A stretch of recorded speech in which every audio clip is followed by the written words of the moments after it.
जहां जहां विश्व में गए हैं, हमने कोई लड़ाई नहीं की, हमने किसी का राज्य नहीं जीता, हमने किसी के संपत्ति को लूटा नहीं।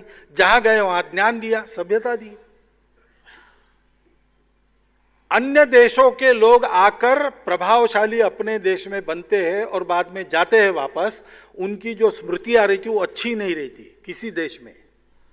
अन्य देश के लोग आए, उन्होंने हम पर राज किया, चले गए। अन्य देश के लोग आए, उन्होंने हमको प्रभावित किया, चले गए। इसको अच्छा नहीं बताते। लेकिन एकमात्र भारत है जिसके दुनिया के जिन जिन देशों में वास्तव हुआ है उसकी स्मृतियों को आनंद से, आदर पूर्वक वहां के लोग बताते हैं।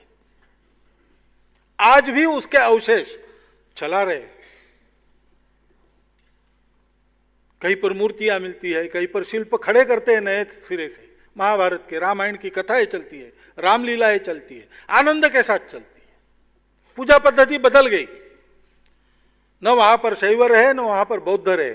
आज मुसलमान है, लेकिन वो कहते हैं हमने अपने पूर्वज नहीं बदले।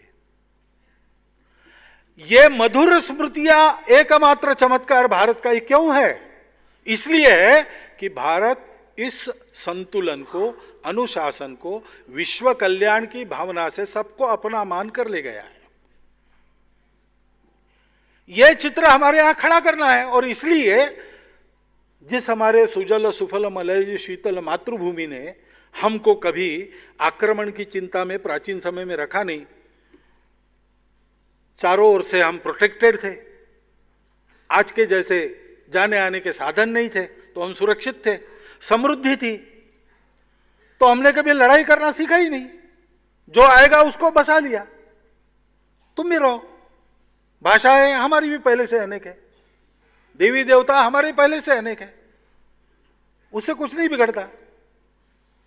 मानवता के धर्म को लेकर चलो।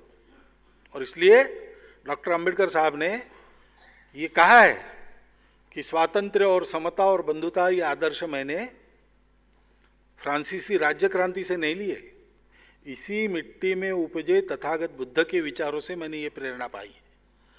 क्योंकि स्वतंत्रता आई तो समता का लोप होता है, और समता लाने गए तो स्वातंत्र्य को संकुचित करना पड़ता है। एक साथ दोनों लाना है तो बंधुभाव की आवश्यकता है, और वो बंधुभाव ही धर्म है।